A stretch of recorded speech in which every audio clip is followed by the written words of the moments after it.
यहाँ पर जो 7.5 के जो क्वेश्चंस हैं, ठीक है ना, इसमें हम इसी कॉन्सेप्ट का यूज़ करने वाले हैं। तो पहले इस कॉन्सेप्ट को समझ लेते हैं, फिर इनको सॉल्व करेंगे। यहाँ जितने भी क्वेश्चंस हैं, सब में एक कॉमन बात ये है कि जब भी हमें पार्शियल फ्रैक्शन वाला कॉन्सेप्ट लगाना होगा, तो जो क्वेश्चंस होंगे जो हमें इंटीग्रेट करने हैं, वो हमें एक रेशनल फंक्शन के रूप में दिए गए होंगे। रेशनल फंक्शन का मतलब होता है ऊपर एक पॉलिनोमियल फंक्शन होगा, नीचे एक पॉलिनोमियल फंक्शन होगा। कुछ इस तरह का क्वेश्चंस जब अपने पास होगा, तब हम यहाँ पर इंटीग्रेशन बाय पार्शियल फ्रैक्शन का इस्तेमाल करते हैं। जैसे यहाँ पर देखो, यहाँ पर है फॉर्म ऑफ रेशनल फंक्शन, और यहाँ पे हमें उसे किस फॉर्म में चेंज करना है और फिर सॉल्व करना है। ठीक है, तो पहले आप समझ लो रेशनल फंक्शन क्या होते हैं, तभी आप आगे की बात को समझ पाओगे। ठीक है, रेशनल फंक्शन का मतलब क्या है कि मान लो यहाँ न्यूमरेटर में एक पॉलिनोमियल फंक्शन है पी एक्स, और डिनोमिनेटर में एक पॉलिनोमियल फंक्शन है क्यू एक्स। कंडीशन ये है कि पी एक्स भी एक पॉलिनोमियल फंक्शन है इन दी फॉर्म ऑफ एक्स, और क्यू एक्स भी एक पॉलिनोमियल फंक्शन होना चाहिए इन दी फॉर्म ऑफ एक्स। ठीक है, यानी कि पी एक्स को डिवाइड कर दे क्यू एक्स से, तो जो डिवाइड करने के बाद आएगा वो भी एक फंक्शन होगा जिसको हम बोलेंगे रेशनल फंक्शन है वो। कंडीशन ये है कि भाई डिनोमिनेटर में जो भी है वो जीरो नहीं होना चाहिए, क्योंकि divide by zero is undefined. ठीक है, तो क्यू एक्स जीरो नहीं होना चाहिए। ठीक है, इस तरह का जब भी हमें कुछ क्वेश्चंस मिलेंगे, तब हम उनको ऐसे चेंज करके सॉल्व कर सकते हैं। एक और बात याद रहे आपको कि जो भी यहाँ पे हम रेशनल फंक्शन की बात कर रहे हैं, वो प्रॉपर रेशनल फंक्शन होने चाहिए। प्रॉपर का क्या मतलब हुआ यहाँ पे प्रॉपर रेशनल फंक्शन का मतलब है कि जो न्यूमरेटर की डिग्री है, जो डिग्री है न्यूमरेटर की, ठीक है, वो छोटी होनी चाहिए जो डिग्री है डिनोमिनेटर। बराबर भी नहीं होना चाहिए, याद रहे, छोटा ही होना चाहिए। अगर न्यूमरेटर की डिग्री इसके बराबर आ गई या बड़ी हो गई, तब हम वहाँ पे पहले डिवाइड करके उसको प्रॉपर बनाएंगे। कैसे करेंगे अभी आपको समझ में आ जाएगा। फिलहाल आप यहाँ पर देखो, जैसे पहला जो फॉर्म आएगा आपको, जो आपको मिलेगा, उसमें ऊपर देखो कोई लीनियर पॉलिनोमियल फंक्शन हैगा, और नीचे कोई क्वाड्रेटिक है ना, एक्स माइनस एक और एक्स माइनस बी, और नीचे कोई क्वाड्रेटिक पॉलिनोमियल फंक्शन है। तो यहाँ पर आप चाहो तो इनको मल्टीप्लाई करोगे तो क्वाड्रेटिक दिख जाएगा आपको। यहाँ पे खास बात क्या है कि जो भी नीचे वाला क्वाड्रेटिक पॉलिनोमियल था, वो आराम से x माइनस ए और x माइनस बी में फैक्टराइज हो जा रहा है। तो जब भी ऐसा होगा, तब हम इसको, ठीक है ना, ये जो चीज़ है इसको इक्वल टू रख देंगे इसके, और यहाँ से ए और बी की वैल्यू फाइंड आउट करेंगे। यानी कि ए कोई कांस्टेंट है, यहाँ पे लिखा हुआ है A B C are real number. ठीक है, ए डिवाइड बाई जो ये पहला इसका फैक्टर आया था x minus a, plus b divide by जो भी यहाँ पर आया था एक्स माइनस बी। ठीक है, और यहाँ से ए और बी की पहले वैल्यू फाइंड करोगे, तो ये जो चीज़ है क्योंकि इसके बराबर रख के ए और बी निकाला है, तो चाहे इसको इंटीग्रेट किया जाए या इसको, सेम आंसर आना चाहिए। तो यहाँ से इंटीग्रेट करना कॉम्प्लेक्स है, तो हम इसको इंटीग्रेट करेंगे। ठीक है, और ये आराम से अलग अलग होकर इंटीग्रेट हो जाएगा। ठीक है, जैसे कि अगर मैं आपको दिखाऊं, जो आपका पहला क्वेश्चन है बिल्कुल इस फॉर्म में है, यहाँ पे आप देख लो पहले, अभी मैं क्वेश्चन कर नहीं रहा यहाँ पर। ठीक है, जो भी है ये समझ लो, ये फैक्टराइज हो गया और ऊपर क्या है, लीनियर है। ठीक है, तो इसको हम क्या करेंगे, जब हम इसको सॉल्व कर रहे होंगे, तो सबसे पहले, अभी मैं कर नहीं रहा हूँ, बस हल्का सा हिंट दे रहा हूँ, सबसे पहले हम इसको पुट करेंगे A divide by x plus one, पहला वाला फैक्टर, और B divide by x plus क्या चीज़ है यहाँ पर, टू, तो एक्स प्लस टू दूसरा फैक्टर। यानी इसको पहले इसके बराबर रखेंगे, वहाँ से हम ए और बी की वैल्यूज़ निकालेंगे, और फिर चाहे आप इसको इंटीग्रेट करो या फिर इसके बराबर ये है तो इधर इंटीग्रेट कर दो, विद रिस्पेक्ट टू एक्स करना है। ठीक है, बात सेम। तो यहाँ से आराम से इंटीग्रेट हो जाएगा अगर मुझे ए और बी पता हो तो। तो इस तरह से हम कुछ सॉल्व करने वाले हैं इस तरीके में। ठीक है, अभी जब मैं क्वेश्चन करूँगा आपको ज़्यादा अच्छे से क्लियर होगा। ये खैर पहली फॉर्म थी। अगर मान लो आपको कुछ इस तरह की फॉर्म मिले जिसमें ऊपर कोई लीनियर हो, लीनियर पॉलिनोमियल, नीचे क्वाड्रेटिक हो, ठीक है, लेकिन इस बार क्या है, दोनों फैक्टर सेम आ जाए। जैसे अगर बी और ए बराबर होते, तो यहाँ पर भी ए होता, तो x minus x minus x minus का स्क्वायर हो जाता। तो अगर स्क्वायर हो जाएगा नीचे, यानी कि दोनों फैक्टर सेम है, तब आपको इस तरह से नहीं रखना है। तब आपको क्या रखना है, A divide by x minus A, B divide by इसी एक्स माइनस ए का फिर से होल स्क्वायर, इस फॉर्म में रखना है। ठीक है, आप यहाँ पे देखोगे तो जो मैंने अभी आपको बताया था, ये सारे रेशनल फंक्शन है, क्योंकि ये पॉलिनोमियल फंक्शन, नीचे वाला भी पॉलिनोमियल फंक्शन, और नीचे वाला जीरो नहीं आ रहे। ठीक है। तो पॉलिनोमियल डिवाइड बाई पॉलिनोमियल जो आता है वो एक रेशनल फंक्शन आता है। फंक्शन की बात कर रहा हूँ मैं अभी, यहाँ नंबर नहीं पढ़ रहे हैं। रेशनल नंबर अलग चीज़ होती है, रेशनल फंक्शन अलग चीज़ होती है। ठीक, इतना क्लियर हो गया। और अगर आप देखोगे तो इसकी डिग्री 1 है, लेकिन यहाँ ये क्वाड्रेटिक है नहीं, इसकी डिग्री 2 है। तो न्यूमरेटर की डिग्री छोटी है डिनोमिनेटर से। ऐसे यहाँ पर देखो इसकी डिग्री 1 है, लीनियर है वो, और ये क्वाड्रेटिक है, तो फिर से न्यूमरेटर की डिग्री छोटी है इससे। तो वही मैंने आपको कहा था कि जो न्यूमरेटर की डिग्री है वो छोटी होनी चाहिए डिनोमिनेटर की डिग्री से, तभी वो प्रॉपर रेशनल फंक्शन है और हमें वही सॉल्व करना है। ठीक है। इसी तरह से यहाँ पर देखो, यहाँ पे क्वाड्रेटिक है लेकिन नीचे क्यूबिक है, मल्टीप्लाई करोगे तो x की मैक्सिमम पावर 3 जाएगी, यानी डिग्री 3 हो गई। लेकिन यहाँ पर खास बात क्या है कि जो भी क्यूबिक पॉलिनोमियल था वो आराम से 3 फैक्टर्स में फैक्टराइज हो जा रहा है, x minus A, x minus B, x minus C. अगर ऐसा है तो आप a डिवाइड बाई पहला फैक्टर, b डिवाइड बाई दूसरा फैक्टर, c डिवाइड बाई तीसरा फैक्टर रख दो।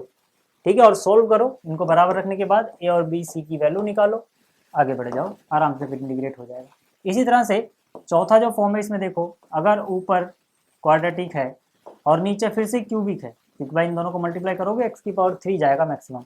ठीक है, लेकिन इस बार क्या है कि एक फैक्टर तो x माइनस ए है, एक इसका लीनियर फैक्टर है, दूसरा फैक्टर में स्क्वायर आ रहा है, ये क्वाड्रेटिक होगा, यानी कि दो फैक्टर इसके सेम है, x माइनस ए, तो उसको x माइनस ए का स्क्वायर लिख दिया गया। जब भी ऐसा होगा तो आपको क्या करना है, पहले आपको ध्यान देना है जहाँ पे स्क्वायर है ना उस पर, तो यहाँ से a डिवाइड बाई स्क्वायर भूल जाओ, क्या बचा x माइनस ए, नीचे लिख दो एक है, प्लस में b x माइनस ए का स्क्वायर फिर से वही लिख दो। यानी कि ये वाली चीज़ जो थी ना, यहाँ तक तो आपको इसमें करना है, लेकिन इसमें एक फैक्टर और आ रहा है x माइनस बी, तो उसको c के नीचे लिख दो। ठीक, चौथा हो गया। पांचवा सबसे अलग है, पांचवा सबसे अलग है, इसमें बच्चे फंसते हैं क्योंकि इसमें कैलकुलेशन भी उन्हें थोड़ी ज़्यादा करनी होती है। इसमें क्या देखो, ऊपर है क्वाड्रेटिक और नीचे है क्यूबिक, लेकिन खास बात क्या है कि एक लीनियर फैक्टर इसका x माइनस ए आ गया, जो बाकी का बचा ना वो फैक्टराइज नहीं हो रहा है, वो फैक्टराइज नहीं हो रहा है। ठीक है ना, क्योंकि यहाँ ब्रैकेट के अंदर ही क्या आ गया है, स्क्वायर, मतलब ये अलग अलग फैक्टर में भी टूट नहीं रहा। ऐसा कुछ है अगर, तब आप क्या करोगे, आपको याद रखना है, पहले जो लीनियर फैक्टर मिल गया डिनोमिनेटर में x माइनस ए, उसको लिख दो a के नीचे। फिर आप क्या करो, जो ये नहीं हो रहा फैक्टराइज, इसको ऐसे लिखो डिनोमिनेटर में, ऊपर आपको लिखना है बी एक्स प्लस सी, और b और c और a तीनों की वैल्यू निकालनी पड़ेगी। ठीक है, अगर आपको ये चीज़ें समझ में आ गई हैं तो ठीक, नहीं आई है तो भी कोई दिक्कत नहीं है, अभी हम क्वेश्चन करेंगे, हो जाएगा। ठीक है, क्वेश्चन में देखो पहला पार्ट इसके ऊपर है, ये जो पहला क्वेश्चन है अपना, ठीक है ना, इसमें मुझे क्या करना है, इसमें मुझे, ठीक है, इंटीग्रेट करना है किसको, x divide by x plus 1 into में x प्लस 2। ठीक है, यहाँ पे हमें इंटीग्रेट करना मतलब विद रिस्पेक्ट टू x ही करना है। चलो ठीक है, अब देखो ऊपर क्या है, ऊपर एक लीनियर पॉलिनोमियल है, नीचे क्या है, क्वाड्रेटिक पॉलिनोमियल है जो फैक्टराइज हो गया है आराम से, है ना। तो यही तो हुआ यार, ये ऊपर लीनियर नीचे क्वाड्रेटिक जो फैक्टराइज हो गया है, तो a डिवाइड बाई पहला फैक्टर, b डिवाइड बाई दूसरा फैक्टर, ऐसे रख देना यार, सीधी सी बात है ना। वो चीज़ आपको मेमोराइज करनी पड़ेगी भाई साहब, ठीक है ना, ये तो आपको दिमाग में रहना पड़ेगा, रखना पड़ेगा कि इसको किस तरह से रखना है, नहीं तो नहीं कर पाओगे, फंस जाओगे। ठीक है, अब आगे देखो, मैं क्या करूँगा, हम मेरे को अगर इसको सॉल्व करना है तो मैं कहूँगा लेट, मान लिया जो भी यहाँ पे है उठा लो, है ना, इसको किडनैप कर लो यार। ठीक, तो लेट x डिवाइड बाई क्या चीज़ है, x plus 1 into x plus 2 is equal to, क्या हो जाएगा ये, a divide by x plus 1 plus b divide by x plus 2, है ना, ये मान लेंगे हम, और फिर इसकी वैल्यू जो भी आ रही है a और b की वो निकाल लेंगे। फिर इसकी जगह मैं ये लिख सकता हूँ क्योंकि इसी के बराबर तो माना है इसको, तो यहाँ से अब मैं इसको कैसे करूँगा, कंपेयरिंग कोफिशिएंट वाला मेथड लगेगा, मतलब कोफिशिएंट को कंपेयर करेंगे, पहले सॉल्व कर लेते हैं। ठीक है, तो यहाँ जो भी है, ठीक है ना, x divide by x plus 1 into x plus 2, ये ऐसे ही चलने दो, यहाँ सॉल्व करो यार, क्रॉस मल्टीप्लाई कर दो, a इंटू एक्स हो गया ax, प्लस a इंटू 2 हो गया 2a, plus b into x हो गया bx, b इंटू 1 हो गया b, और नीचे इन दोनों को आपस में मल्टीप्लाई कर दो, तो ये हो जाएगा x प्लस 1 एक्स प्लस 2। ठीक है ना, मतलब वही एलसीएम लेके यार, ये दोनों से देखो ये दोनों कट गया। यहाँ क्या बचा हुआ है, x इज इक्वल टू, यहाँ पे ना x वाले कोफिशिएंट एक साथ लिखना, जैसे यहाँ पे इसके पास x है, इसके पास x है, तो x कॉमन ले लो। यहाँ बच रहा है a प्लस यहाँ बच रहा है b। ठीक है, जिसके पास x नहीं है उनको अलग लिखो, 2a और ये b। ठीक है ना, यहाँ तक क्लियर होना चाहिए आपको। अब आप क्या करो, अब आप कोफिशिएंट को कंपेयर कर लो बाय कंपेयरिंग द कोफिशिएंट्स। ठीक है, बाय कंपेयरिंग द कोफिशिएंट्स। ठीक है, कोफिशिएंट कंपेयर करने का मतलब है x का कोफिशिएंट यहाँ क्या है, a प्लस बी, और यहाँ पे x का कोफिशिएंट क्या है 1, तो a प्लस बी की वैल्यू 1 हो गई। कांस्टेंट टर्म यहाँ पे क्या आ रही है 2a, इसके नीचे लिख देता हूँ 2a प्लस में b, कांस्टेंट टर्म यहाँ नज़र नहीं आ रही, समझ लो 0 है, तो ये हो गई 0। अब इनको यार दो इक्वेशन बनी सॉल्व कर सकते हैं आराम से। ठीक है, b माइनस बी खत्म, तो माइनस 2a a, तो यानी यहाँ बचेगा minus a is equal to यहाँ बचेगा 1, तो a की वैल्यू आ गई -1। a पता लग गया अपने को -1 आया है, a plus b equal to 1 है, यहाँ से देखो a plus b equal to 1 है, a की वैल्यू -1 आई है, तो b की वैल्यू 2 आ जाएगी भाई साहब, b की वैल्यू 2 आ गई। अब जरा ध्यान से देखना, अब जो मुझे इंटीग्रेट करना था इसको, ठीक है ना, ये देखो असलियत में इसके बराबर है। अब अगर मैं आगे यही तो करना है मुझे, ठीक है, तो यहाँ पे इंटीग्रेशन लगा दूंगा। ठीक है, तो अब मैं क्या करूँगा, मैं सीधा सीधा बोलूँगा आई बराबर ये था ना, इसकी जगह मैं ये लिख सकता हूँ क्योंकि दोनों बराबर हैं। ठीक है, तो यहाँ से अपना जो इंटीग्रेट करना है अपने को आई, जो कि क्या था x divide by x plus 1 into x plus 2 dx, इसकी जगह मैं इसकी वैल्यू लिख दूंगा। इसकी वैल्यू मैंने किसके बराबर मानी है, a divide by x plus 1 plus b divide by x plus 2, इसी के बराबर तो मैंने एज्यूम किया था इसको, और इसको इंटीग्रेट कर लो यार, अभी आराम से हो जाएगा क्योंकि मुझे a और b पता है। ठीक है, वैल्यू रखो जरा a और b की, a की वैल्यू -1 है, तो a की जगह -1 रखोगे तो हो जाएगा माइनस, और dx को डिस्ट्रीब्यूट कर दो, मतलब अलग अलग इंटीग्रेशन को डिस्ट्रीब्यूट कर दो, dx divide by x plus 1, ये हो गया इंटीग्रेट, और इसको अलग, प्लस b की वैल्यू कितनी आई है 2। ठीक है, इंटीग्रेशन dx साथ में आ जाएगा x प्लस 2। ठीक है ना, मैंने क्या किया, इंटीग्रेशन को डिस्ट्रीब्यूट कर दिया है, ये अलग इंटीग्रेशन इसका अलग इंटीग्रेशन, dx दोनों के साथ आ गया, a और b की वैल्यू रख दी बस, और कुछ नहीं किया। ठीक, तो यार यहाँ से अब तो यार आप आराम से कर सकते हो, आपको पता है dx बाई एक्स का इंटीग्रेशन। ठीक है, अगर आपको ये इंटीग्रेट करना हो तो फॉर्मूला क्या है यार, सीधा सा log mod x प्लस में c, यही है ना, बस यहाँ पे x की जगह x प्लस 1 है तो इसके डिफ्रेंशिएशन से डिवाइड कर देंगे, हो जाएगा बैलेंस। ठीक है ना, x या कुछ और है तो ये हो जाएगा माइनस लॉग x, होता तो log mod x आता है, x प्लस 1 है तो ये आएगा, लेकिन यहाँ पे जब x के अलावा कुछ और हो तो इसके डिफ्रेंशिएशन से डिवाइड करना होता है, तो इसका डिफ्रेंशिएशन 1 ही आएगा यार, 1 से डिवाइड करोगे कुछ फर्क नहीं पड़ना। ठीक है, ऐसे यहाँ पे आ जाएगा 2 लॉग जो भी है मोड में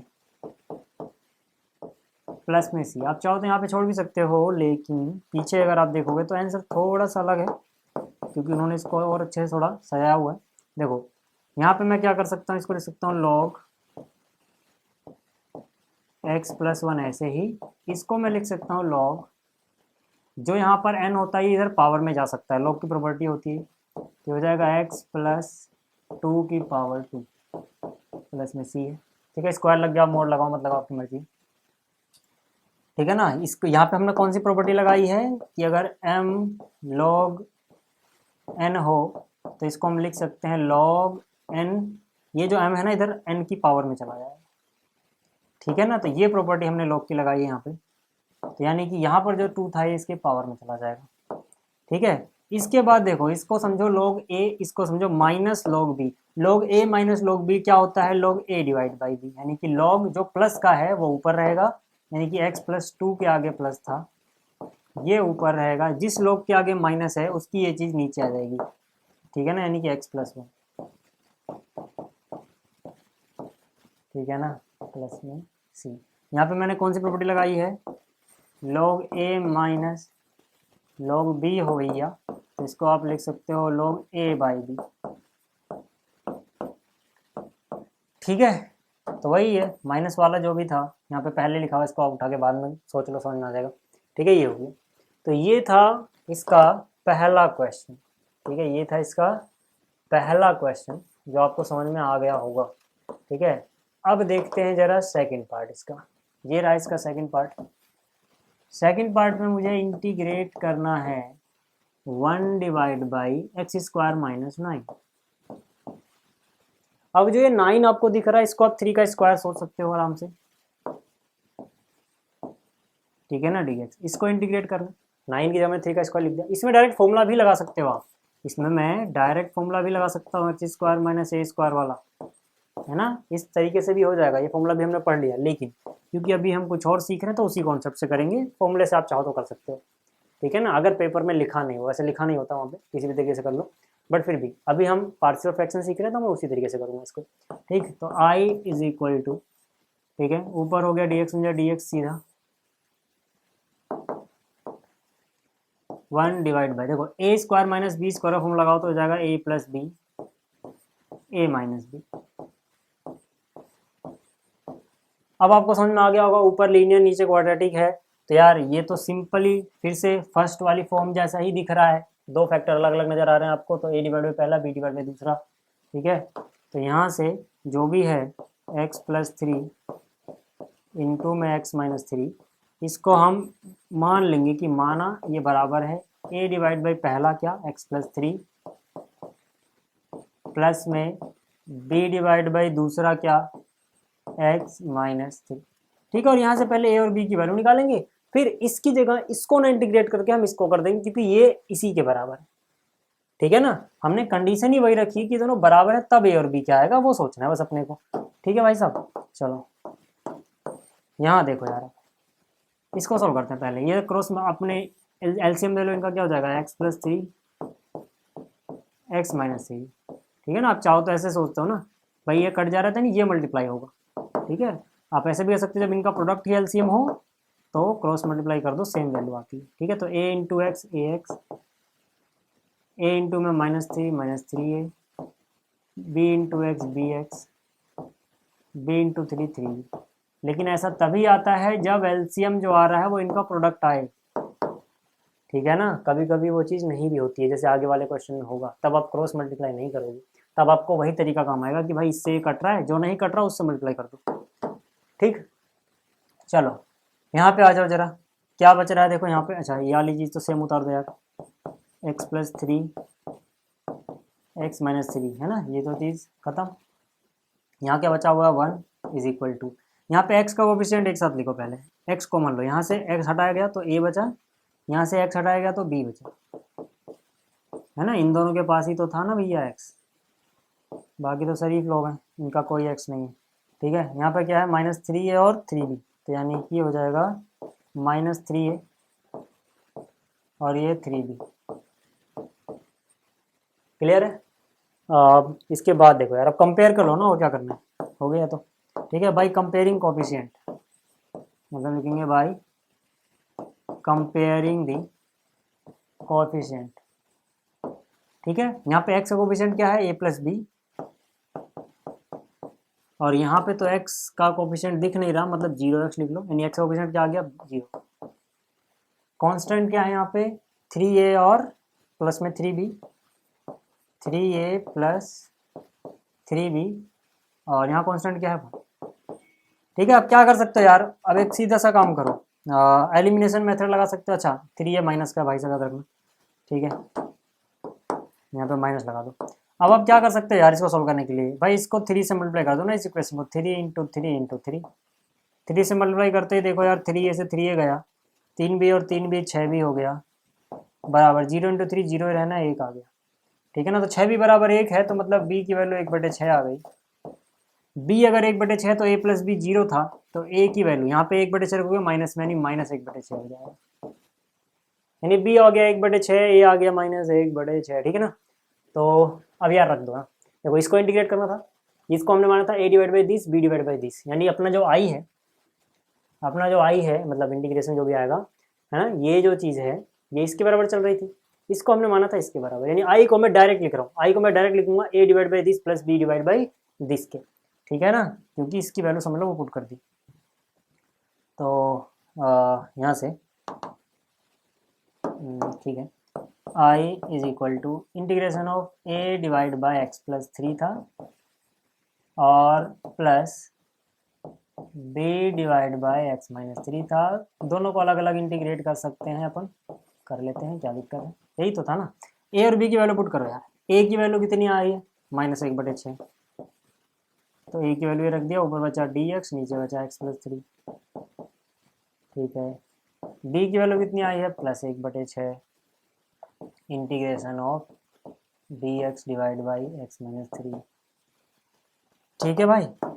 अब देखो यार, -1/6 लॉग मोड x की जगह x प्लस 3 है, इसका डिफ्रेंसिएशन भी रहेगा, कोई फर्क नहीं पड़ना, प्लस 1/6 ये हो जाएगा 1/x का होता है लॉग मोड x, उसकी जगह x माइनस 3 है, प्लस में c log a minus log b। अच्छा 1/6 कॉमन ले लेना, पहले 1/6 कॉमन ले लोगे, उसके बाद आपको नजर आएगा log this minus log this, यानी कि जो प्लस वाली चीज है वो ऊपर लिख सकते हो, divide by x plus 3 plus में ये आ गया अपने पास आई की फाइनल प्रॉपर्टी। फिर से हमने log a minus log b लगाया है, log a minus log b, ठीक है ना, 1/6 पहले कॉमन ले लेना, उसके बाद तो ये आ जाएगा log a minus log b, log a by b होता है। ये कौन सा क्वेश्चन था, क्वेश्चन नंबर 2, ठीक है, क्वेश्चन नंबर 2 भी हो गया। अब बात कर लेते हैं जरा क्वेश्चन नंबर जो ये 3 है इसकी, ठीक है। अब देखो यार, जो इसका तीसरा क्वेश्चन है, ठीक है ना, इसमें हमें इसको इंटीग्रेट करना है, तो यहाँ पे आपको सीधा सीधा नजर आ रहा है, देखो ऊपर क्या है, यहाँ पर जो इसका न्यूमरेटर है वो एक लीनियर पॉलिनोमियल है और जो नीचे है ये क्यूबिक है, ठीक है ना, तो यानी डिग्री ऊपर वाली छोटी है और नीचे बड़ी है, मतलब सब कुछ ठीक है अभी। तो हम क्या करेंगे यार, इसको हम सीधा सीधा, ठीक है ना, यहाँ पे क्या बोलेंगे, late 3x minus 1 divide by जो भी है यहाँ पे x माइनस 1 इंटू में x माइनस 2 इंटू में x माइनस 3, इसको किसके बराबर रखोगे,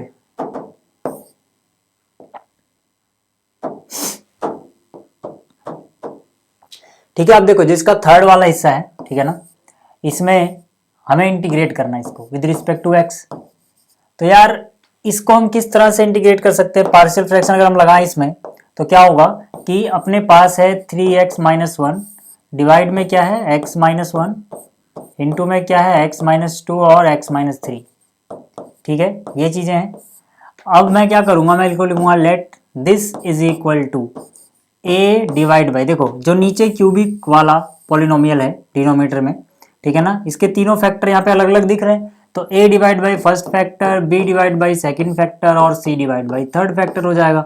फर्स्ट फैक्टर क्या है x माइनस 1, सेकेंड फैक्टर क्या है x माइनस 2, थर्ड वाला क्या है x माइनस 3, ठीक है ना। इसमें कौन सी फॉर्म लगी है अगर मैं आपको बताऊं तो आप ऐसे कह सकते हो कि यहाँ पर देखो ये कुछ कुछ इससे मिलता जुलता है, यहाँ पर नीचे 1 2 3, ठीक है, 3 फैक्टर हो रहे हैं, ठीक है, लेकिन ऊपर अगर आप देखोगे तो यहाँ ऊपर जो है वो क्या है, क्वाड्रेटिक है, लेकिन अपने क्वेश्चन में जो ऊपर है वो क्या है, लीनियर है, उससे कोई दिक्कत नहीं है।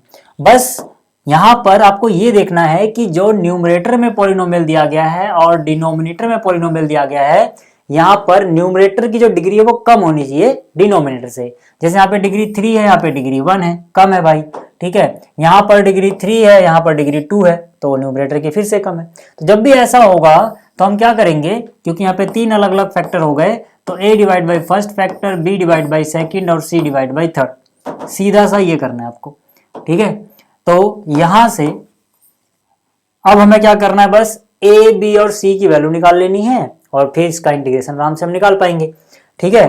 तो इसके लिए अब आप क्या करोगे, देखो यहाँ पर जो है, ठीक है ना, ये तो ऐसे ही चलता रहेगा, इसको कॉपी कर देता हूँ यार, ठीक है, इसको ऐसे ही कॉपी कर दिया, इज इक्वल टू, यहाँ पे हम क्या कर सकते हैं, नीचे एलसीएम लोगे जो भी है, तो कितना हो जाएगा, x minus 1 into x minus 2 into x minus 3, ठीक है। अब देखो यार, यहाँ पर इस तरह से करोगे, क्या 3 लोग हो तो ऐसे क्रॉस मल्टीप्लाई तो करोगे नहीं। तो यहाँ पे हम देखते हैं a के नीचे क्या है, x माइनस वन। तो जो ये x माइनस वन है, इससे समझ लो ये चीज अगर कट जाए तो क्या बचेगा, वही a से मल्टीप्लाई होगा। तो यानी कि यहाँ पे x माइनस टू और x माइनस थ्री बच रहा है। तो कहने का ये मतलब है कि a इंटू में आएगा x माइनस टू और x माइनस थ्री। क्लियर है इतना। प्लस अगर मैं b की बात करूं तो b के मल्टीप्लाई में कौन आएगा, अपने दिमाग में x माइनस टू से x माइनस टू काट दो। ऐसे आपको काटना नहीं है, ये मैं समझाने के लिए बता रहा हूँ, ठीक है। आप यहाँ पे कट मत लगाना, बट दिमाग में रखना कि अगर ये इससे कट जाएगा तो क्या बचेगा, x minus one, x minus three. तो यहाँ पर हो जाएगा x माइनस वन इंटू में x माइनस थ्री। ठीक है, इतना क्लियर है आपको। चलो आगे चलते हैं। इसके बाद क्या, प्लस में क्या है c, x माइनस थ्री समझ लो, अगर हटा दो तो क्या बचेगा, ये दोनों चीजें बचेंगी। तो यही दोनों यहाँ पे c के साथ मल्टीप्लाई में आएंगी, यानी कि x माइनस वन और x minus three, x minus two. ठीक है। अब देखो यार, इसको जरा सॉल्व कर लेते हैं, ठीक है। और देखो नीचे वाले जो भी है x minus one, x minus two, x minus three, ये तो कैंसिल हो जाएगा। यहाँ पे बचा रहेगा 3x माइनस वन, ठीक है। और यहाँ इक्वल टू में क्या बचा रहेगा, यहाँ पे a इंटू, इन दोनों को मल्टीप्लाई करोगे तो क्या हो जाएगा, देखो ये हो जाएगा एक्स स्क्वायर माइनस टू और माइनस थ्री हो गया minus five x, minus two into minus three हो गया 5, 3 दूनी 6, माइनस टू माइनस थ्री हो गया, ठीक है। और minus two into minus three यानी कि 3 टू या 6 प्लस का 6, ठीक है। ये हमने कैसे किया, देखो यार, क्लास 9th में आपने एक फॉर्मूला पढ़ा था जब आप क्लास 9th में थे, कि अगर x प्लस ए इंटू एक्स प्लस बी हो, ठीक है, तो इसका सीधा सा सॉल्यूशन होता है x का स्क्वायर कर दो प्लस ये a और b जोड़ दो, यानी कि a प्लस बी, साथ में x प्लस में a और b को मल्टीप्लाई कर दो। तो यहां पर समझ लो a की वैल्यू है माइनस टू, बी की वैल्यू है माइनस थ्री।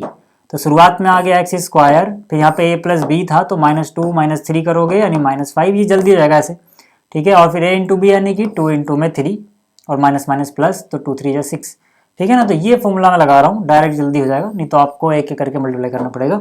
हालांकि आप 12th में है तो आपको ये सब चीज़ें आती होंगी, बट फिर भी कुछ एक आध बच्चे होते हैं जो भूल चुके होते हैं, तो उन्हें याद देना जरूरी है, ठीक है। तो यहाँ पे आ जाओ b, यहाँ पे क्या फिर से x square minus one minus three, minus का 4 हो गया, minus one into minus three plus का 3 हो जाएगा, प्लस में यहाँ पर क्या है c है, अंदर क्या बचेगा x square minus one minus two minus three x और 1 इंटू टू हो गया 2। क्लियर है इतना। अब आपको क्या करना है, कोफिशिएंट कंपेयर करने के लिए आप एक्स स्क्वायर वाला कोफिशिएंट अलग लिखो, एक्स वाला कोफिशिएंट मतलब एक्स वाली टर्म अलग लिखो और कांस्टेंट टर्म्स अलग लिखो। जैसे पहले मैं अगर एक्स स्क्वायर देखूं तो एक्स स्क्वायर का कोफिशिएंट क्या क्या मिलेगा मुझे, देखो अभी मैं सिर्फ एक्स स्क्वायर को अलग कर रहा हूँ। तो अगले स्टेप में आप ए इंटू एक्स स्क्वायर लिखते, यानी एक्स स्क्वायर कोफिशिएंट ए बनता है यहाँ से, तो मैंने ए अलग लिख दिया, और तो कहीं एक्स स्क्वायर नहीं बनेगा। यहाँ पर देखो b इंटू एक्स स्क्वायर हो जाएगा, यानी एक्स स्क्वायर के साथ यहाँ b भी आ रहा होगा, समझ लो आपने वो एक्स स्क्वायर कॉमन ले लिया है, यहाँ पे आ गया b। यहाँ से आपको c दिखता, c एक्स स्क्वायर, तो एक्स स्क्वायर बाहर ले लिया, यहाँ बच गया c। इतना क्लियर है। इसी तरह से अब अगर मैं बात करूं कि भाई x के साथ क्या क्या आ सकता है, तो यही a यहाँ पे आता, यानी कि a इंटू में माइनस फाइव यहाँ रहता, माइनस फाइव ए एक्स, एक्स मैंने बाहर लिख लिया है। यहाँ पर देखो ये x के पास क्या जाएगा माइनस फोर बी, तो यहाँ जाएगा माइनस फोर बी, ठीक है। और यहाँ से ये जो c जाएगा, ठीक है, ये जो c है ये जाएगा माइनस थ्री से मल्टीप्लाई होगा माइनस थ्री सी। इतना हो गया। कांस्टेंट टर्म क्या क्या बच गई, a इंटू में सिक्स, ठीक है ना, अब ये इसके पास जाएगा यानी सिक्स ए हो जाएगा, ठीक है। b इंटू में थ्री यानी थ्री बी हो जाएगा, और c इंटू में टू यानी कि टू सी हो जाएगा। अब अगर मैं कोफिशिएंट को कंपेयर करूं तो यहाँ पर देखो लेफ्ट में मेरे पास है 3x minus one, x square नहीं दिख रहा तो इसको 0x स्क्वायर समझ लो यार, ठीक है ना। यहाँ पे लिखोगे by comparing coefficient, by comparing coefficient, ठीक है। हमें क्या मिल जाएगा, पहले एक्स स्क्वायर कोफिशिएंट क्या है a प्लस बी प्लस सी, तो यहाँ से आ गया a प्लस बी प्लस सी, कितने के बराबर आ गया, यहाँ पे एक्स स्क्वायर का कोफिशिएंट है a प्लस बी प्लस सी और यहाँ पे है 0, यानी इसकी वैल्यू आ जाएगी 0, ठीक। इसी तरह से यहाँ पे अगर मैं देखूँ x का कोफिशिएंट क्या है, देखो minus five a minus four b -3c is equal to x का कोफिशिएंट यहाँ क्या है 3 है, तो यानी इसकी वैल्यू हो जाएगी 3। और कांस्टेंट टर्म क्या है यहाँ पे 6a 3b और 2c। ठीक है, यहाँ पर अगर मैं देखूँ तो 6a plus 3b plus 2c is equal to constant term यहाँ पे क्या है -1। इतना क्लियर है। अब ये समझ लो अपनी इक्वेशन नंबर 1 हो गई, ये समझ लो इक्वेशन नंबर 2 है, और ये समझ लो इक्वेशन नंबर 3 है। अब हमें इनको सॉल्व करके 3 इक्वेशन है, 3 वेरिएबल हैं ए बी और सी समझो, ठीक है ना, तो ये निकालना है। ठीक, अब हमें इनको सॉल्व करना है, 3 इक्वेशन है और ए बी सी ये भी 3 लोग हैं, इनको निकालना है। ठीक है, तो कैसे कर सकते हैं यार, चलो एक काम करते हैं, इक्वेशन 1 जो है ना, इक्वेशन 1 इसको मल्टीप्लाई कर दिया 5 से। इक्वेशन 1 को अगर 5 से मल्टीप्लाई करूँ, यहाँ पे 5a है माइनस का, यहाँ 5a बन जाएगा। इसको अगर 5 से मल्टीप्लाई करोगे 5 इंटू ए ये हो जाएगा 5a, 5 इंटू बी ये हो जाएगा 5b, 5 इंटू सी क्या हो जाएगा 5c, और ये 5c इज इक्वल टू 0। ठीक है, इन दोनों को अगर मैं सोल्व कर लूँ यहीं पे तो कितना हो जाएगा, देखो इसको थोड़ा सा नीचे रख देते हैं।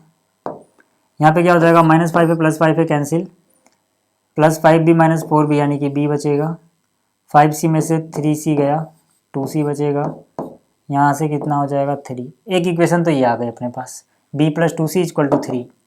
अब यहीं पे एक और चीज़ अगर मैं करूँ कि ये जो इक्वेशन है ना, ठीक है, यहाँ पे हमने देखो b और c बचा हुआ है, तो b और c बचना चाहिए, यानी a गायब करना है, यानी 6 से मल्टीप्लाई कर दो। यानी कि जो इक्वेशन नंबर 1 है इसको अगर मैं 6 से मल्टीप्लाई करूँ तो मुझे क्या मिल जाएगा 6a 6b 6c is equal to 0। अब अगर मैं इनको माइनस कर दूँ, क्योंकि निशान एक जैसे हैं तो निशान बदलना पड़ेगा ना, नहीं माइनस करेंगे तो ये कैंसिल हो जाएगा। 6b में से 3b गया, माइनस का 3b बच गया, और यहाँ पे माइनस का 4c बच गया इज इक्वल टू -1 आ गया। ठीक है, इस इक्वेशन को मान लेते हैं, चलो ये हो गई अपनी इक्वेशन नंबर 4, ये हो गई इक्वेशन नंबर 5। 4 और 5 को सॉल्व कर लेते हैं, हमें b और ये मिल जाएगा जो भी है c। ठीक है, देखो यहाँ पे क्या है -3b -4c is equal to -1। यहाँ पे क्या है कि अगर मैं, चलो इस इक्वेशन को 2 से मल्टीप्लाई कर देते हैं। ठीक है, ये जो इक्वेशन नंबर 5 थी ना, इसको 2 से मल्टीप्लाई कर दोगे तो ये 2 2 जा 4c हो जाएगा, यहाँ -4c है तो c तो कैंसिल हो जाएगा। ठीक है, तो इसको 2 से मल्टीप्लाई करना है इक्वेशन 5 को। ठीक है, 5 नहीं है ये 4 होनी चाहिए। ठीक है, तो यहाँ से कितना हो जाएगा, 2 से करेंगे तो 2b 2 2 जा 4c इक्वल टू 3 2 जा 6। ठीक है, तो यहाँ से देखो -4c प्लस 4c कट गया, यहाँ बचेगा -b और यहाँ बचेगा 5, तो मतलब b की वैल्यू आ गई -5। ठीक है, b अगर अपने को पता है -5 है तो b की वैल्यू इसमें ही रख दो यार। चलो यहाँ b की जगह क्या रखोगे, -5 प्लस में 2c इज इक्वल टू कितना है 3, तो यहाँ से 2c की वैल्यू कितनी जाएगी 8, यानी c की वैल्यू आ जाएगी 4। ठीक है यार, देखो c पता लग गया है, b पता लग गया, a और पता लगाना है। शुरुआत वाली इक्वेशन में रख दो, इसमें हमें पता है a प्लस बी प्लस सी 0 है ना। ठीक है, हमें क्या पता है कि भाई a प्लस बी प्लस सी कितना है 0। अब यहाँ से b की वैल्यू है -5, a की वैल्यू में नहीं पता, c की वैल्यू है 4, बराबर आ गया 0, तो यहाँ पे -1 बचेगा, उधर जाएगा 1, यानी a की वैल्यू हो गई 1। ठीक है यार, इतना हो गया। अब देखो हमें फाइंड आउट क्या करना था, एक बार वो देख लो। हमें फाइंड आउट क्या करना था, हमें फाइंड आउट करना था इसका इंटीग्रेशन। ठीक है, यहाँ से अगर दिखाऊं तो हमें इसको इंटीग्रेट ही तो करना था। ठीक है ना, इसी का इंटीग्रेशन। अब क्योंकि ये इसके बराबर है, मतलब उधर अगर इंटीग्रेशन ले रहे हो समझ लो इधर भी इंटीग्रेशन ले लो यार, यही तो हो जाएगा।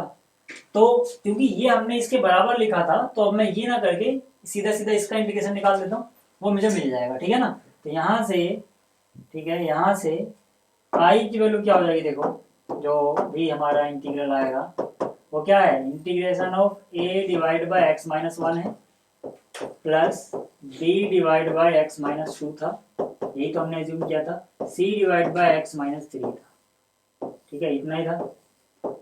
इसमें a b c की वैल्यू पुट कर दो और अलग अलग इंटीग्रेशन को डिस्ट्रीब्यूट कर दो। a की वैल्यू 1 है तो वहां 1 रखोगे, तो यानी कि 1 इंटू डी एक्स, तो ये dx हो गया और ये आ गया x माइनस 1। b की वैल्यू -5 है, पहले -5 बाहर ले लो, कांस्टेंट है, फिर dx और नीचे क्या रहेगा x माइनस 2। फिर यहाँ से c की वैल्यू कितनी आई थी, अभी आई थी 4, यहाँ 4 dx x माइनस 3। क्लियर है इतना? अब देखो यार, यहाँ से क्या हो जाएगा, ये हो जाएगा लॉग, यहाँ से देखो क्या हो जाएगा, ये हो जाएगा लॉग मॉड x माइनस 1, ठीक है ना, इसका इंटीग्रेशन -5 लॉग मॉड के अंदर x minus 2 plus 4 log mod के अंदर x माइनस 3 प्लस में कॉन्स्टेंट c। ठीक है, तो ये हो गया तीसरा क्वेश्चन। तीसरा समझ आ गया? देखो जो चौथा क्वेश्चन है बिल्कुल तीसरे जैसा है, ठीक है ना, इसको हम किसके बारे में मान लेंगे, a divide by x minus 1 plus में b divide by x minus 2 और प्लस में c divide by x minus 3। A b और c की वैल्यू निकालो, यहाँ पुट करके इंटीग्रेट कर दो, यानी कि ये तो बिल्कुल थर्ड जैसा है, तो ये वाला क्वेश्चन आप कर लेना, हो जाएगा। अब देखो जो इसका अगला क्वेश्चन है ना, इसमें हमें इसको इंटीग्रेट करना है, ठीक है, इसको हमें इंटीग्रेट करना है। तो इसमें मैं आपको हिंट दे देता हूँ, देखो यहाँ पे आप क्या करो, यहाँ पर i की जो वैल्यू है ना, या फिर सीधा सीधा बताता हूँ क्या करना। अब देखो इसका फिफ्थ क्वेश्चन है, इसमें क्या अपने पास 2x divide by x square plus 3x plus 2 है, इसको आप फैक्टराइज कर लो। जब भी फैक्टराइज हो आपको पहले फैक्टराइज करना है, ठीक है। तो ये क्या हो जाएगा, देखो एक्स स्क्वायर, ठीक है, प्लस में 3x को लिख लो 2x प्लस 1x प्लस में 2, ठीक है ना। इसके बाद ये सिंपली कन्वर्ट हो जाएगा इसमें, ठीक है, x कॉमन लोगे तो क्या बचेगा x प्लस 2 और एक जगह बचेगा x प्लस 1, यानी कि ये x प्लस 2 और x प्लस 1 में ब्रेक हो जाएगा। चाहे आप करके देख लेना। इसको आप किसके बराबर पुट कर सकते हो यार, अब तो आसान है ना, a divide by first factor b divide by second factor, ये फर्स्ट फैक्टर ये सेकंड फैक्टर है, तो a divide by x plus 2 और b divide by x plus 1, यहाँ से a b की वैल्यू निकालना हो जाएगा, ठीक है ना। तो पांचों भी आप आराम से कर सकते हो, ठीक है, तो ये इसमें कोई दिक्कत आएगी नहीं, तो इसको आप कर लेना। छठा देखो, छठा थोड़ा ट्रिकी है तो वो बता देता हूँ। क्वेश्चन नंबर 6, इसमें अपने को इंटीग्रेट करना है इसको। देखो यहाँ पे क्या है, 1 minus x square divide by x into में 1 माइनस 2x, इसको हमें इंटीग्रेट करना है विद रिस्पेक्ट टू x। अब कमाल की बात ये है कि यहाँ पर जो ये डिग्री है न्यूमरेटर की वो 2 है और डिनोमिनेटर की डिग्री भी 2 है। मैंने कहा कि न्यूमरेटर की डिग्री छोटी होनी चाहिए, तभी हम आगे बढ़ पाएंगे यहाँ पर। तो यहाँ तो डिग्री बराबर है, जब भी ऐसा हो तो हम पहले डिवाइड करेंगे न्यूमरेटर जो भी है उसको डिनोमिनेटर से। लेकिन डिवाइड करने के लिए थोड़ा सा चेंज करते हैं इसमें, थोड़ा इसको अच्छे से लिखते हैं भाई, x की पावर जो भी है वो पहले लिखते हैं, 1 को बाद में लिखते हैं। तो इसके लिए मैं क्या कर रहा हूँ, ऊपर नीचे माइनस से मल्टीप्लाई कर दे रहा हूँ, यहाँ भी -1 से मल्टीप्लाई कर दिया, यहाँ भी -1 से मल्टीप्लाई कर दिया। इससे फायदा क्या होगा, ये अंदर जाएगा, ये हो जाएगा एक्स स्क्वायर -1 और माइनस को अगर ब्रैकेट के अंदर ले जाएं तो ये हो जाएगा 2x माइनस 1, ठीक है। अब डिवाइड कर लो, ठीक है, अब डिवाइड कर लो इसको, ठीक है ना, क्योंकि जब हम डिवाइड करते हैं तो हमने क्लास 9th में सीखा था भाई, x की जो बड़ी पावर है वो पहले होनी चाहिए, है ना, और फिर बाद में जो भी चीजें बच रही है, ठीक है। अच्छा, इससे डिवाइड करना है तो ये क्या चीज है स्लिप में, ये देखो अगर मैं इसको मल्टीप्लाई कर तो क्या है, ये 2x स्क्वायर और यहाँ पे क्या है -x, क्योंकि यहाँ पे डिग्री देखो सेम है ना, इसलिए हमें डिवाइड करना पड़ेगा, प्रॉपर बनाएंगे हम इसको, ठीक है। तो किससे करोगे मल्टीप्लाई, हाफ से, ये आपको आता होगा, हाफ इंटू 2x स्क्वायर क्या बचेगा, x स्क्वायर बचेगा, हाफ इंटू -x क्या बचेगा, -1/2x, या फिर -x/2 भी कह सकते हो, ठीक है। अब ये चीज कट गया, यहाँ क्या बचा x/2, यानी कि 1/2x बोलो 1/,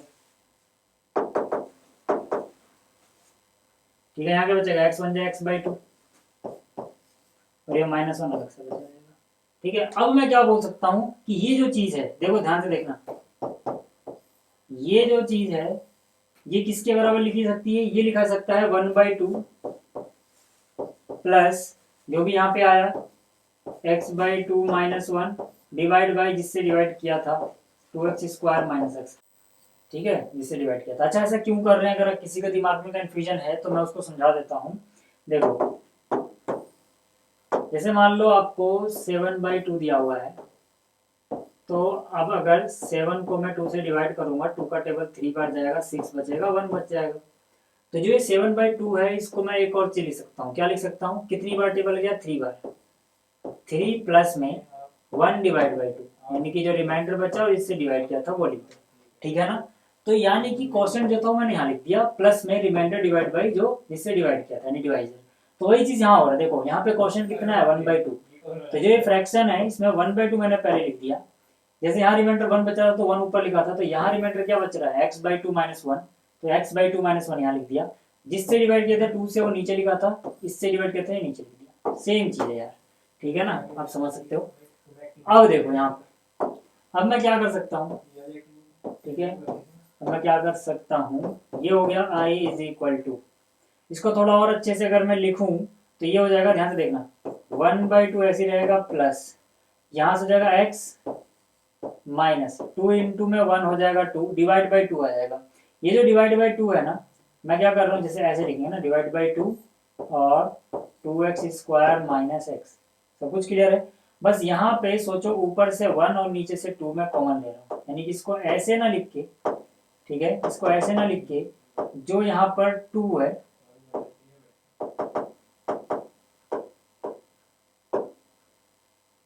प्लस यहाँ से देखो क्या हो जाएगा x 2 इंटू में 1 यानी कि 2 डिवाइड बाई 2 हो जाएगा, जो डिवाइड बाई 2 है मैं बाहर ले रहा हूँ 1/2, ठीक है। और यहाँ पर क्या हो गया, यहाँ हो जाएगा 2x² minus x, 2x² minus x, ठीक है। तो 2 इंटू 2 है, डिवाइड बाई 2 है, वो मैंने बाहर ले लिया, ठीक है, dx मतलब कॉमन ले लिया। अब क्या करो, आप इंटीग्रेशन को डिस्ट्रीब्यूट कर दो, तो यहाँ से हो जाएगा 1/2 कांस्टेंट है, बाहर आ गया, ठीक है, dx बचा, प्लस 1/2 कांस्टेंट है, बाहर आ गया, इंटीग्रेशन क्या बचा यहाँ पे x माइनस 2 डिवाइड बाई, अच्छा इसमें से x कॉमन लोगे वापिस से वही बन जाएगा जो था, ठीक है। तो x कॉमन ले रहा हूँ तो अंदर क्या बचेगा 2x माइनस 1, ठीक है ना, dx। अब देखो यार जरा यहाँ पे i इज इक्वल टू ये 1/2 dx का इंटीग्रेशन होता है x प्लस 1/2, ठीक है, जो भी है इंटीग्रेशन में इसको I1 बोल के छोड़ दो, यानी कि ध्यान से देखना, इतने को मैंने क्या बोल दिया I1 की वैल्यू अलग से निकाल लेते हैं, ठीक है। मैंने यहाँ पे लिखा वेयर I1 जो है वो क्या है integration x minus 2 divide by x 2x minus 1, यही तो है यार, ठीक है। अब यार इसको हम कर सकते हैं ना आराम से पार्शियल फ्रैक्शन से, x minus 2 divide by factorize हुआ, एक फैक्टर x है, दूसरा क्या है 2x माइनस 1 है, तो इसको a divide by first and b divide by second हो जाएगा। फर्स्ट में क्या है x है, सेकंड में क्या है 2x माइनस 1 है, इतना क्लियर है।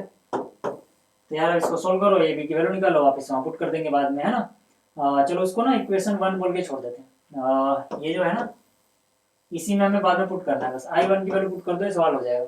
I1 की वैल्यू हम बाद में से पुट करेंगे, तो यहाँ से क्या हो जाएगा, ये चीज तो सेम रहेगी, ठीक है, इसको ऐसी कॉपी कर दो यार। यहाँ से इनका एलसीएम लोगे फिर से हो जाएगा x 2x माइनस 1, यहाँ से a इंटू में 2x यानी कि 2ax, a इंटू में माइनस 1 यानी माइनस a, और b इंटू एक्स,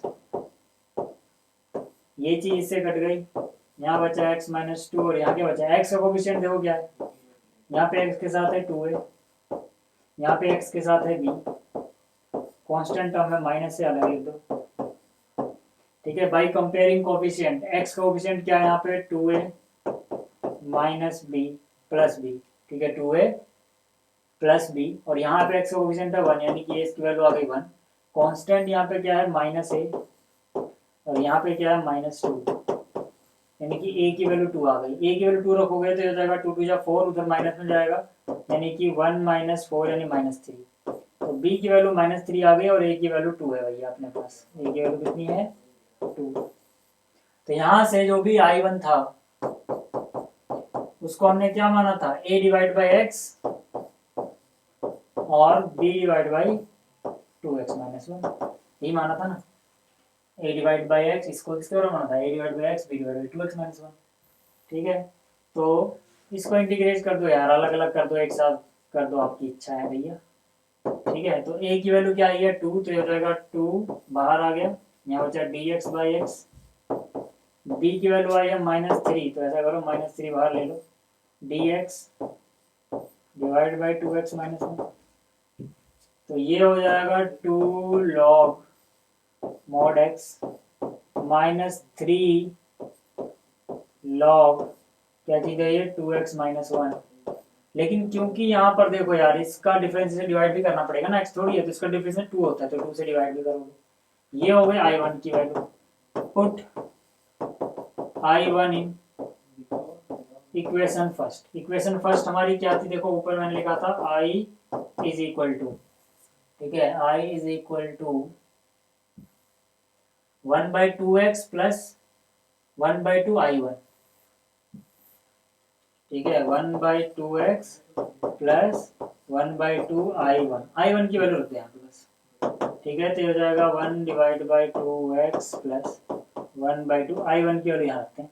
I1 की वैल्यू कितनी आई है? 2 log mod x minus 3/2 log।